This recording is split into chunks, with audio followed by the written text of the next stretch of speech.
Welcome to the Property Management Mastermind Show with your host, Brad Larson. Brad owns one of the fastest growing property management companies in San Antonio, Texas. This podcast is for property managers by property managers. You'll hear from industry-leading professionals on best practices, new ideas, success stories, and lessons learned. This is your opportunity to learn about the latest industry buzz surrounding property management, as well as tips and strategies to improve your business. Now here's your host, Brad Larson. Today's show is sponsored by the National Property Management Network, providing insurance products and services to property managers such as tenant liability insurance. Visit them at nationalpropertymanagement.com. In today's episode, I'm going to host Pete Neubig from Empire Industries, LLC, a property management company out of Houston, Texas, who is partnered with Steve Rosenberg. Now, Steve was on episode 2 of our podcast, and we got an opportunity to talk about some of the big-time marketing stuff they're doing, their fast growth. And in this interview with Pete, Pete's more the operations guy, and he's going to be the guy in the background looking to make the things run. And there's a couple parts of this interview I want to talk to you about. First, I want to hone in on the stuff of detail that he goes into for the DISC profile, the DISC profile. That's amazing. I don't have that type of knowledge that they have, and to hear him talk about it like it's second nature is pretty neat, because that's a very effective tool on hiring. And you could debate that, and we can talk about certain things that are going to go beyond the DISC profile, but it's very neat to hear him talk about it and apply it. And the other part is some of the techniques we discuss on dealing with high days on market homes. So your homes that you're trying to rent and they get to be a little bit on the higher side for days on market, some of the techniques there that would potentially help you in dealing with that and making sure that you get those rented. So it should be a great interview, and let's have a listen. And Pete, thanks for joining us today in studio for another episode of the Property Management Mastermind Show. How are you doing today? I'm doing excellent, man. I want to say thank you so much for having me on, and it's been awesome traveling over here and spending the day with you here in San Antonio. So Pete, you're coming from Houston, so tell me a little bit about what you guys do over there. Sure, Brad. Well, I don't know if many people know this, but unlike most property managers, I came over from the investor side. So I actually owned about 31 homes, and I was mismanaging the homes myself to the point where I was looking for a good, solid management company. And as I was interviewing management companies, I found that I couldn't find one that really was investor friendly, so to speak. So I thought, well, I'll just build a better mousetrap and just use my mousetrap for my personal properties. The ultimate goal was to own 400 to 500 properties myself. And a funny thing happened that first year that we actually were managing properties, my business partner, Steve, and I, we that first year, next thing I know, we owned 31 homes, but I was managing 67. And How did that happen? Just people heard you were managing and said, hey, man, manage my stuff for me. Exactly. Well, everybody was having the same challenges that we were having. So, investors, we kind of hang out in the same sandbox, and we start, we get to know each other. It's kind of a small knit group sometimes. And so next thing I know, all these people just asking us, can we manage their doors? Even a funny thing happened. At the end of the year, we realized that the property management company made money, and the homes, because I bought the wrong ones, I was just taught to purchase the wrong ones.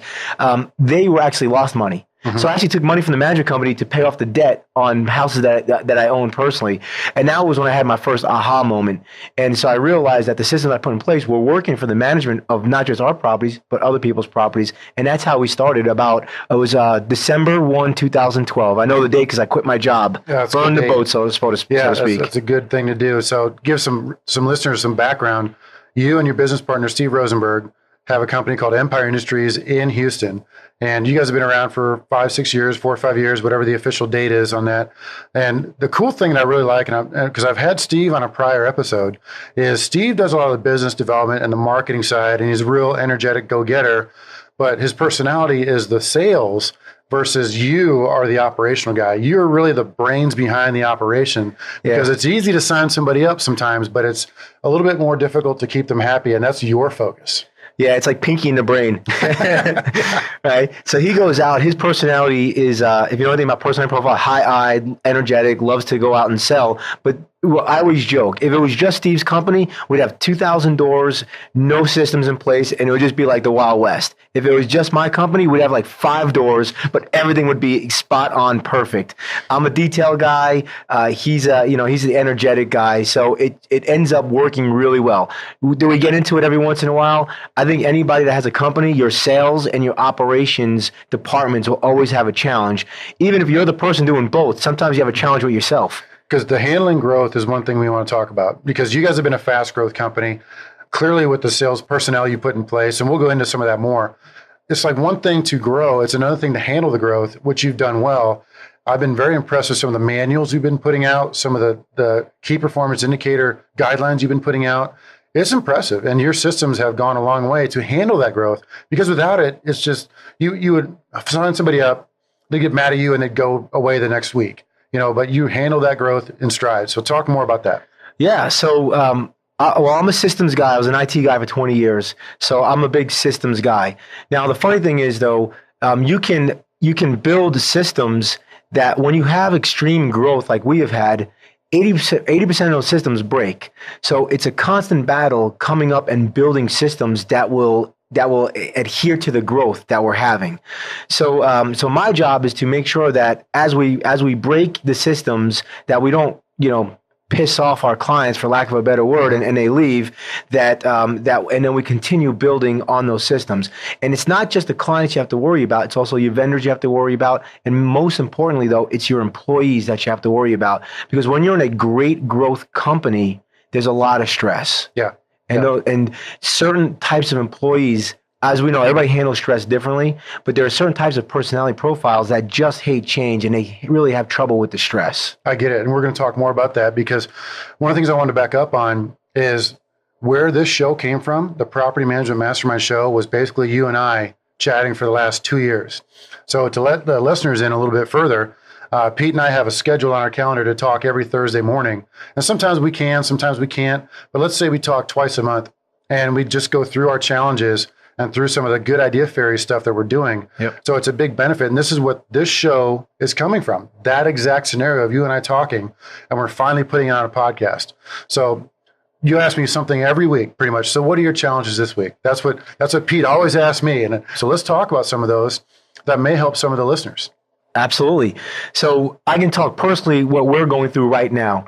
So right now, we're going through our main challenge is that we're having a hard time keeping property managers. Okay. So today's date is April. We're in April right now. So since December, full disclosure, like nothing, it's not always peaches and cream. Like I run a good company and we do a lot of good things. But in December, I had 2 property managers leave. One transferred to a different job inside of our company. One left because she was stressed. February, I fired a property manager, and just 2 weeks ago, I lost a property manager due to stress. And so a challenge that we're having is, how do we keep our property managers from being stress-free, from living a stress-free life? And so to figure out what was stressing them, I would keep asking them, hey, Paula, what's stressing you? I don't know. They couldn't pinpoint it. Mm-hmm. So do you remember that show, Undercover Boss? Yep. So I don't have a big enough company to go undercover, but I basically took on the role of a property manager. And I hadn't managed properties in a couple of years at that point, but I had to take on that role to find out what exactly was causing the property managers to be stressful. And I remember you and I had that conversation. I thought that was a genius move. And I knew it would be heavy lifting in the beginning. I think you were working a 70-hour week, 80-hour week. 15 hours a day. 15 hours a day. For 15 days. I call it the 15 for 15. Yeah, so you had to put in that amount of time. But once you got what I would call in the groove, right? Mm-hmm. You got in the groove. Where did your workflow go towards? Well, some days, and again, I was managing about 120 properties, so it wasn't an exorbitant amount. But I took over a poorly managed portfolio, cleaned it up to 15 for 15. And after that, most days, if I was not doing my ownership duties, CEO duties, it was between 4 and 6 hours. Yep, and we talked about that. I always say that if it's in a good situation, the portfolio manager should be able to do their job in about 30 hours a week. You can break that down per day if you want, because it's not an overly taxing job. I don't want to simplify it, but I'm just saying if they have the systems in place, and this is what you've put into place. So it's almost like you've proven your systems, which is the very cool thing. The end result is you put the systems in place and you proved them using those systems. And you're not overly genius, neither am I, none of us are. You just follow the steps, and following up with an owner instead of blowing them off is not that difficult. Absolutely. I think part of the challenge that we had as a company is we were hiring a lot of inexperienced property managers, which is fine, but there is a learning curve. And a lot of it has to do with just being on the job, right? It's just experience. Right. And so what I found was that when property managers were unsure of themselves or they were unsure of a situation, that's caused stress. So what we do is now when we find a situation, we document that situation, and I'm actually building a database now of all the types of situations, and eventually it'll go into something that can be easily searched and tagged. So if you're out there and you own a property management company and you have 2 or 3 property managers, when they have a situation, I would recommend either doing a quick video or just doing a little Excel or Word doc that you can eventually tag and so you can search through that. So when a situation comes again, you can use that as a learning tool. A lot of people are doing that. They template email responses. They template policies that come up. We do the same. But templating on a video for some of the challenges that come up for your portfolio managers is actually a good tip. And that shouldn't be looked past. And I don't want to look past it. I want to stress that more to the listeners is, look, that's a tidbit you got to remember. Lesson learned, put it on a video, archive that son of a gun so you can pull it up later and say, look, you had the same challenge here. This is what we talk about. This is how you fix it. Right, exactly. And so it's in the sales world, there's always scripts, right? Lots of scripts. And then if somebody has an objection, there's a script, objection script. Well, we took that concept and we put it in the property management world. So because a property manager has objections all day long, whether it's a resident or an owner. So if an owner doesn't want to pay for this stove or something that's part of the property code, what do you say? How do you say it? And how do you solve that problem? So we're actually started building database of scripts for our property managers and to help train them. Because once they're trained and they know what to do, they have the system, and now they know how to say it and what to say it. Now that stress level goes down, and you can keep your property managers, and because once they're happy, they'll stay longer. I agree. And how do you make them happy? You wrap them in a warm blanket of easily definable, secure processes and procedures. Right. Yeah, I mean, again, if they don't know something, they're going to get stressed from that, and they're not going to know how to handle something, and then it just snowballs from there. Yeah. Now, you talked to one of my portfolio managers today, Ruby, and you Rockstar Ruby, and Ruby's been with me for 3 years, going on 3 years. Came out of the apartment industry. I put her through real estate school, and she managed about 175 homes. And you guys were asking her some tough questions today, and essentially, what did you get out of that? What did you think of interviewing Ruby in my office compared to one of your portfolio managers? And it's not a measuring thing. I'm just saying, do you see any differences that you could potentially apply? Absolutely. I think the main thing is she kind of knew her day and her week, and she had her own systems other than the company systems of what works for her. And I think that's great. I don't think that the company can create systems all the way down to the nth degree. Right. I think where to put your email, right? Where to put your email, or like she had a little note that she used, and she used to put she puts one words against it to jog her memory, and she puts that as her task list for the next day. Or she knows like where she lives, and she knows where her properties are. So when she walks property, she maps it out all the way to getting back from the furthest point to the closest point. And I thought those were all brilliant. But the most I got out of talking with Ruby was she was able to sit down and have a conversation without worrying about what's going on in her desk and her phone ringing and her email binging. And that is something that we at Empire do not have right now. My property manager is so worried about all the inbound that they're getting that they even have a hard time on a 1 hour meeting because they want to get back because they feel like there's so many things that they have to give attention to. Yeah, I don't know if there's any magic pill for that. You'll just have to work through it, and I'm sure you will. There's no problem there. One of the other things that we want to talk about too is you and Steve over at Empire in Houston, and I talked to Steve about this in a prior episode, and we talk about how you're opening up multiple locations. And in a city of Houston, I can understand that because it is ginormous. I mean, It is 2 hours from one way to the other, and that's before any bad traffic. So tell us more about kind of what you've done and how that's going. Sure. Well, Houston is now the third largest city in the nation population-wise. And, part of it is because the land mass is so huge. Think of like kind of like LA, right? LA has huge landmass. And so you can't, we were seeing that we were having geographical issues or challenges with just having the one office. So what we did is we created satellite offices on all the different corners of Houston. So north, northwest, south, southwest, west, and east. And from there, what we did, and they're just small, 200 square offices, and it's really to get a address in that area of town. Like it's more for Google, but more importantly, like a realtor, we do a lot of realtor referrals like you guys do here. I think we pilfered your program or, so any property management company is going to get a lot of referrals if they do it right from other agents. But an agent in, let's say, the Woodlands, which is 45 minutes north of our office, may not do business with us because we don't have an address there. So they think, well, you don't really know the Woodlands because you don't have an address. So this was our solution to that. Also the solution to Google Analytics so that we come up on the map pins. And also now we can have property managers. They can work from an office, have internet access, a printer, a computer, all that good stuff to do their job near their property. So we move all the properties by an office now. We go geographic based now. So how many did you open up? We opened up 6 additional offices. 6 additional little satellite offices. And we still have the mothership. We shouldn't skip past this point because this is really important. Is the reason you're doing that is for Google, and that's a simple way to put it. But when your pin needs to be on the map, and you have to rank on a Google search just to even really be considered now for management. So let's say Katy Property Management. You guys have offices towards the west side of Houston now in Katy. Yep. And so let's say you go to Google and say, all right, property manager in Katy, Texas. Well, if you don't pop up on the pins, or if you're not on the first page or even the high you're not going to get called. No one's going to call you. No one's going to contact you.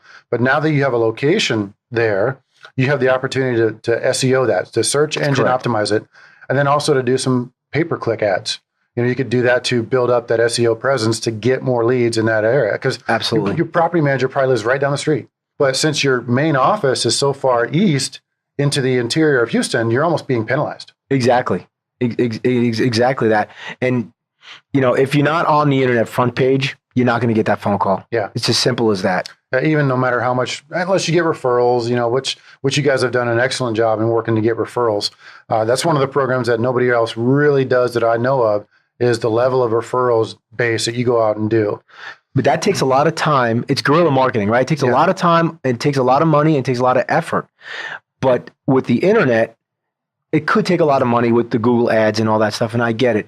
But the amount of people that are searching on the internet versus the amount of agents that you can get in front of to do your dog and pony show, it's not even close. Yeah. So the internet has quickly surpassed the agent referral program on the number of leads that we're getting.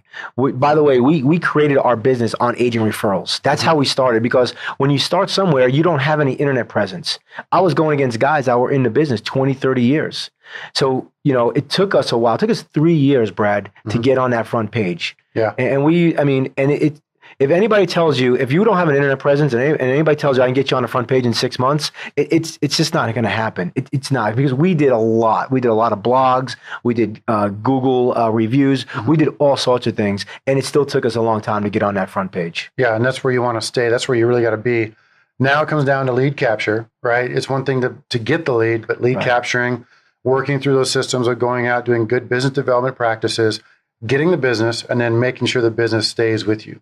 Keeping them happy. That's the big challenge on a growth company. Yes. Right? So if you're only growing 40 doors a year, it's not that big a challenge. Your systems are going to work. If you're growing 40 doors a month, like we have been in the last couple of months, those systems are going to break. And so, you kill it, you slay it, but now who's going to cook it? Who's going to set the table and cook it? And who's going to keep that tenant, that owner happy?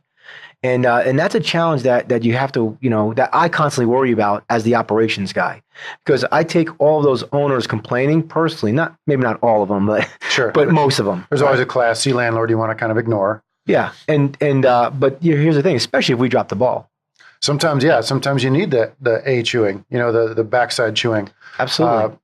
It happens to us. It happens to everybody. We drop the ball. It's just mistakes happen. You just have to own it. Express that you owned it, live up to it, and move past it and try to make yourselves better. We've all done those things. Yeah, so, and you just decide, was it a training issue? Was it a system issue? Or did we just have a brain fart and just forget it? Yeah. Yeah, that does happen. So one of the things we also want to talk about is what you guys are doing here today. So Pete and Steve came over to my office today in San Antonio. They came over from Houston. It's about a 3-hour drive. So what we left before the crack ass of dawn, by the way. You got here right about 7:30 this morning. So that's an early trip to get here.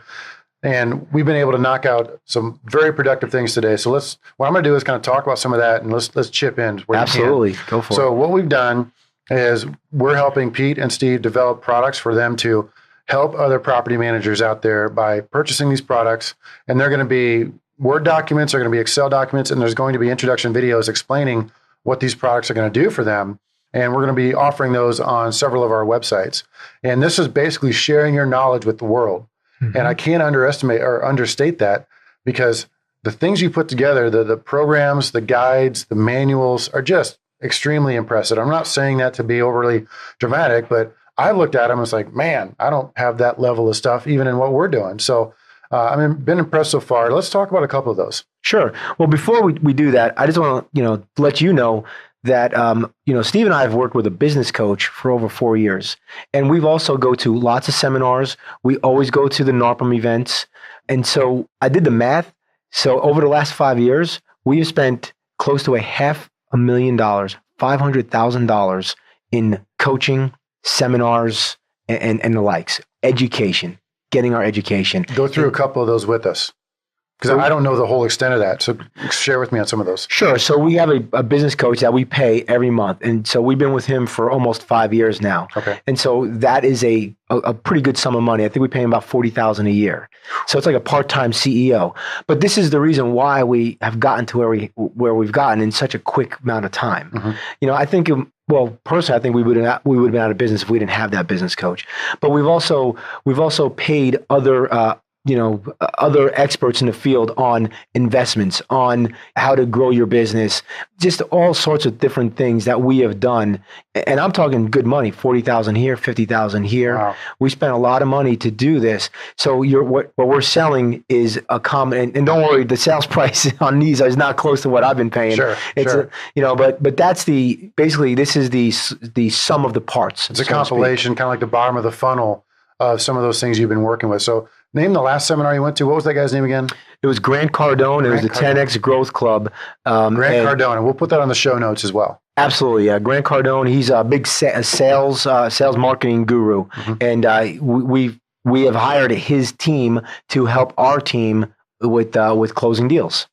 Yeah, I'm so mad at you because you skipped the NARPM conference to go to that one. It's the first one I skipped in like 3-4 years. Yeah. And I know you were speaking at that conference. That's all right. I won't hold it against you. Just deep down, hatred. That's all right. But some of the things that we were doing today is putting together those products. We're developing those. We're going to come up with right now about 5 to 6 good, solid products that we're going to offer for sale. And that's going to be for the general community out there that they can look at, the property management community, and pick up at any time. It's going to be all fulfillment straight through download. So it's very easy to get those and work with them. Yeah, I think some of the products that we have out there is going to be really helpful to any property manager, because we have the ones where it's our market. It's basically our marketing plan. Oh wow! Yeah, so it's our marketing systems manual that we have that we utilize to gather. I think we're over 100 leads per month now, which I know it doesn't sound like a lot, but for a property management company, that's a pretty good amount. Mm-hmm. Another one is our sales systems manual. So, one of the things, and Steve is probably better talking about this than I am, but one of the things that we understand is that, especially in property management, you don't just meet with a client one time and get the deal, right? There's a kind of a song and dance, and there's a process, and a sales process can be anywhere from 7 to 12 steps. And what we found is that somebody will say no 7 times before they say yes a lot of times.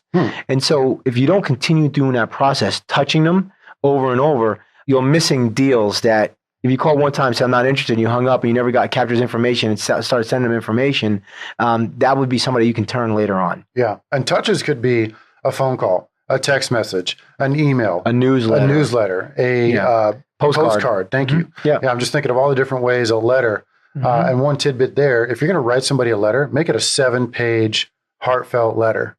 This is a technique straight from the Australians. That's a good one. The 1-page letters. Everyone's going to look at it and say, okay, great, that's awesome, and then put it down. But the folks that are really ready to buy and are super interested are going to read your 7-page letter or 8-page or 9-page, where it's full of content and be more engaged and actually be more apt to buy. Now, that's not just me. That's not even the Australians. This is from Publishers Clearinghouse, right? Where they were spending $40 million a year in mail marketing, like sending out mail pieces. So they did all this research sideways and backwards, up and forward. And their difference was just minuscule. But when you're talking 40 million and you get another 1% engagement, that math is pretty darn good. That makes a big difference. Makes a big difference in what happens. So it's interesting that they came up with that technique. And I know it's a long thing to come up with a 6 or 7 page letter, but I'm just throwing it out there as something to consider for other property managers thinking about doing letter campaigns, because we've done them and end up being the 1-page little flyer letter. Mm-hmm. Yep. I don't know what the actual engagement rate is. I mean, that's so tough to track sometimes. I mean, you could say, always ask the question as far as with your business development team or you personally, how did you hear about us? But you may not get the honest answer. Yeah. When we do our marketing and we do our mail outs, we make sure that we hit each part of the personality profile. We use a lot of DISC profile. Mm-hmm. I think there's also red, green, blue, orange and things like that, but DISC is DISC. And so when we create the front of the page, we're like, we're trying to appeal to the I, so we make it nice and shiny, right? We try to appeal to the D, so we use some bullet points. We try to appeal to the S, so we use soft coloring. We try to appeal to the C, so we have some kind of data in there. And so now we're appealing to basically everybody, not just one type of personality. I think we should talk more about that, because not a lot of people know what the DISC profile is. And I am no expert on this, so I'd love to actually kind of hear more. You've been really diving into this for a long time. So let's talk through the DISC profile, what it means to hire. And there's several personalities that we want to talk about hiring. So we could talk about your business development staff, your sales staff, your property management staff, your admin staff. Let's talk property managers, because we talked a little bit about growth and stress. And I talked about how I lost a lot of people, right? And one of the things that I originally thought a property manager should be in the DISC profile was a CS. Yeah. So think of a big circle and then put D in the left, I in the right, S below the I, and C below the D. Mm-hmm. So now the I and the S, they share something that they're more people oriented. The D and the C share a personality that they're more process oriented. Okay. So an I might ask questions. Well, how is that going to affect, Brad? Where a D is going to ask a question, how's that going to affect the bottom line? Mm-hmm. You see, it's a little bit of a difference there. Now, the D and the I, they share a quality that they're both extroverts. Okay. And the S and the C share a quality they're both introverts. Okay. Now, when you're catty cornered, the D and the S, they don't share any kind of personalities for the most part. So those two have the hardest time talking and communicating with one another. Same thing with the I and the C.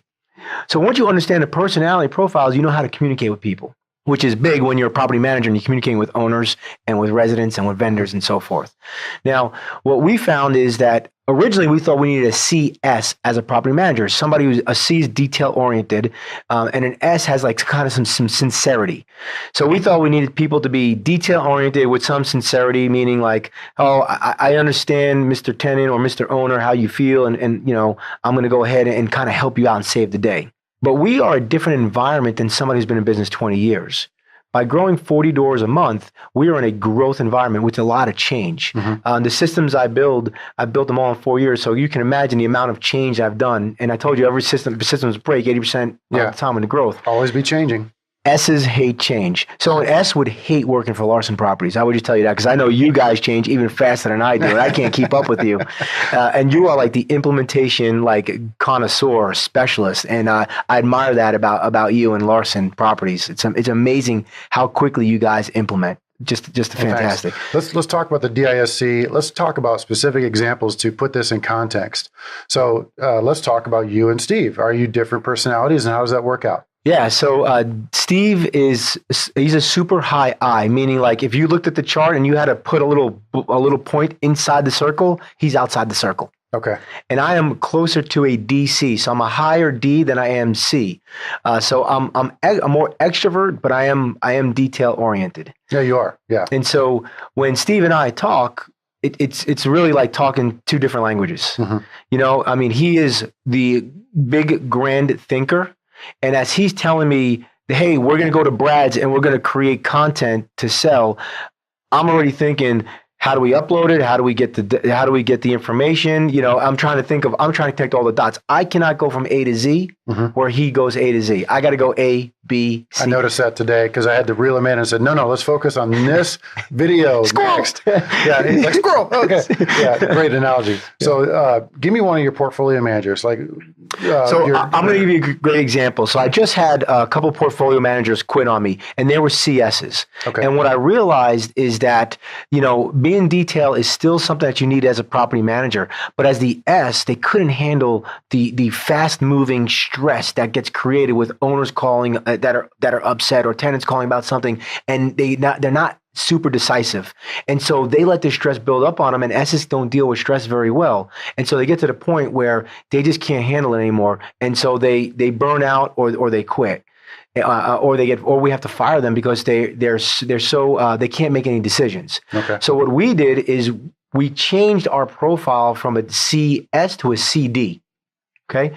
Now we still want the higher C because property manager, devil's in the details. Right. So we still need details with the property manager. But now with a D, for one, they can take owners complaining and tenants complaining a lot better, and they're more decisive. So what happens is they're knocking things out. This comes in, I got it done. This comes in, I'm getting it done. I'm knocking this out. You're yelling at me, I can take it, and I'm not going to yell at you back, but I'm going to let you know this is how we do certain things. So they stand their ground. They don't get pushed around as much. Because have you ever had an owner push around one of your employees? Oh, yeah, all the time.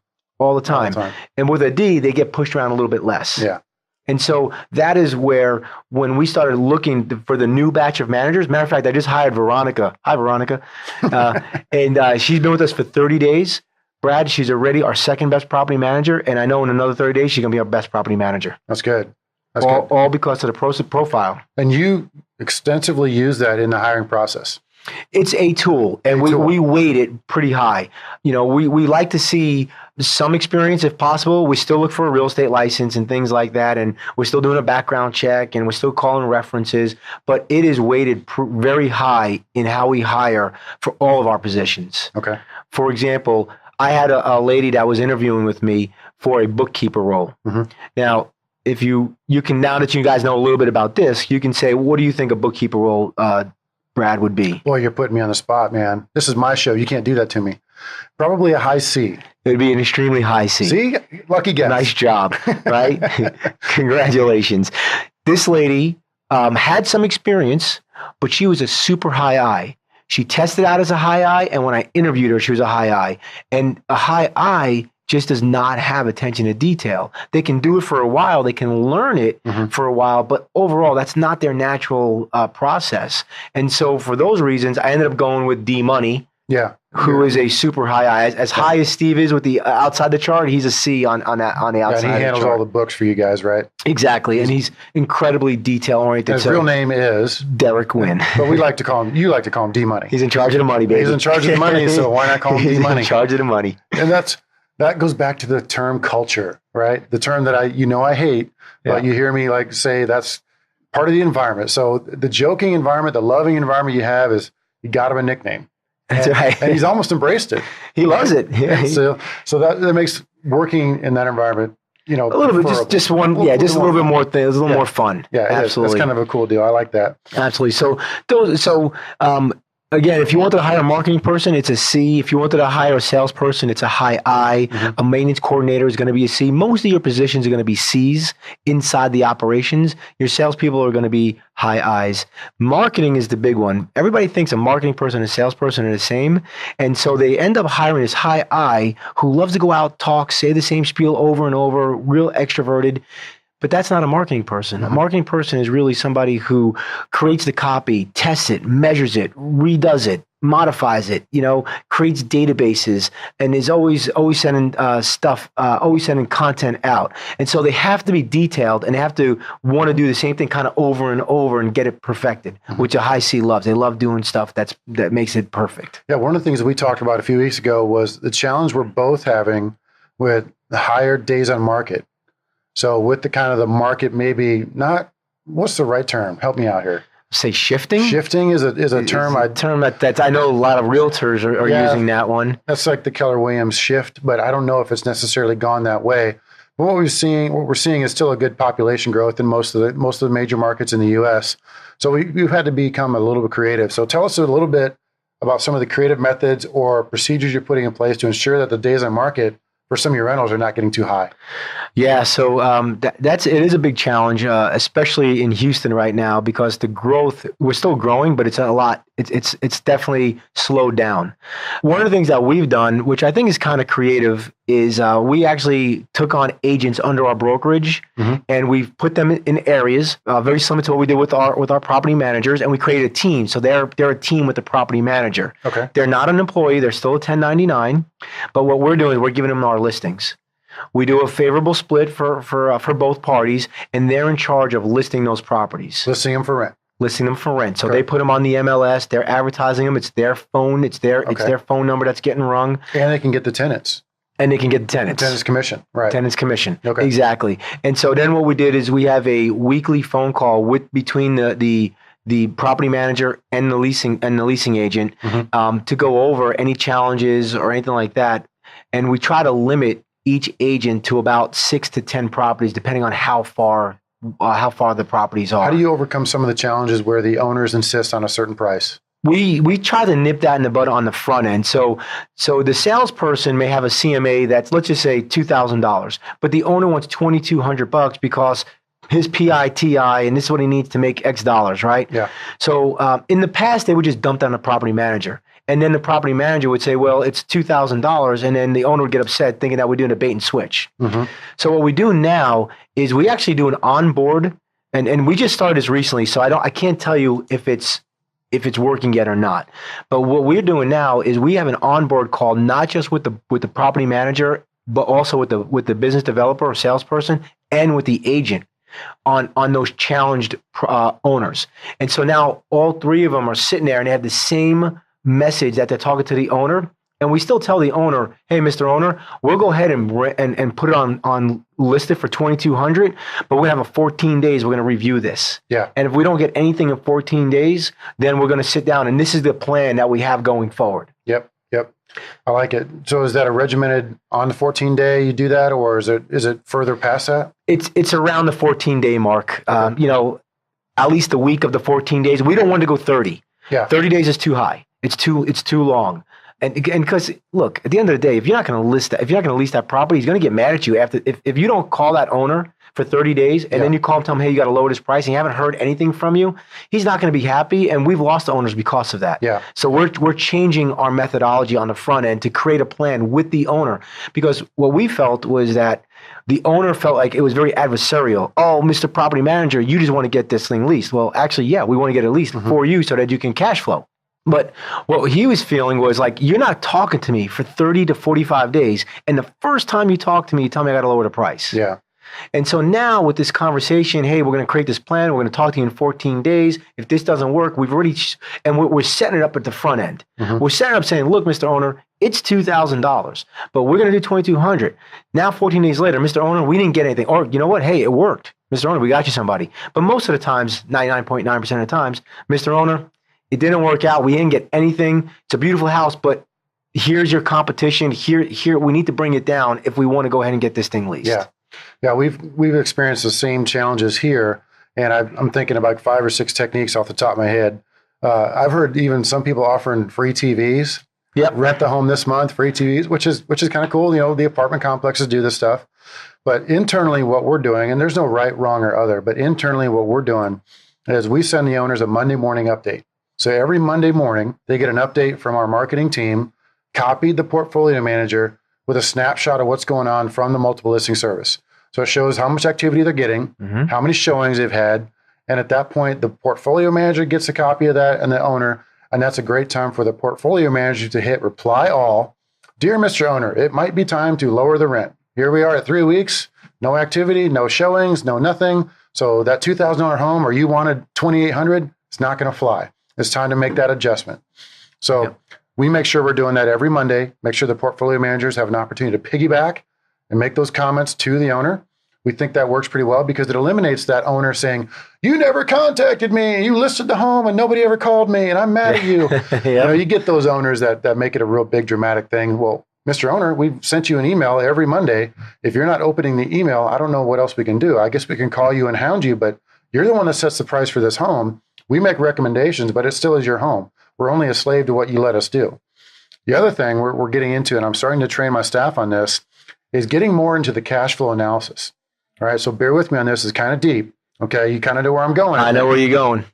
Is when you start showing the numbers of what that home looks like. So let's say you have your top line rent of $2,000, expenses, management fees, holding costs, etc. At the end of the day, let's say they make zero per month. The cash flow zero, right? Is that pretty common? Yeah, it's very common. It's very common because people buy a home and then move out a year later, and they expect the home to cash flow $500 a month, but it doesn't happen because the appreciation and the market rent just doesn't get them there. So let's just assume they walk away with zero. Well, don't forget depreciation. That's what owners seem to forget all the time. So that home that nets you zero per month, when you depreciate that out at 27 and a half years, you now have a $8,000 or $10,000 per year loss on your taxes. Right. So if you make $100,000 a year, combined income, you and your spouse, let's say, and you show a $10,000 loss, Uncle Sam only taxes you on $90,000, right?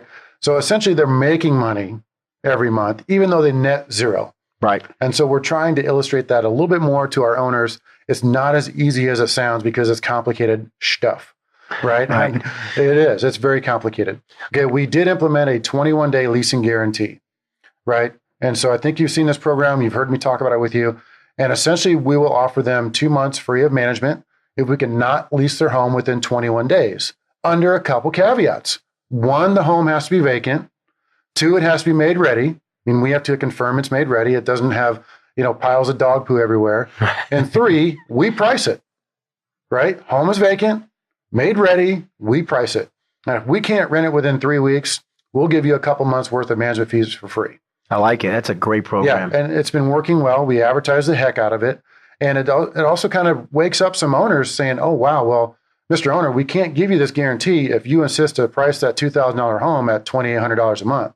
We can't offer you that guarantee.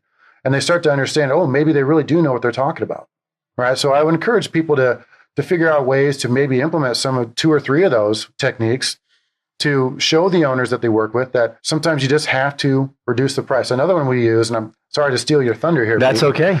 Another one we use is, let's say the difference, you talked about $2,000, the owner wants $2,200. What happens when they don't get it that month? Bingo. They lost $2,000. Lost $2,000. And it's maddening. They lose so much money every month they go vacant that the math is just obscene in their disfavor.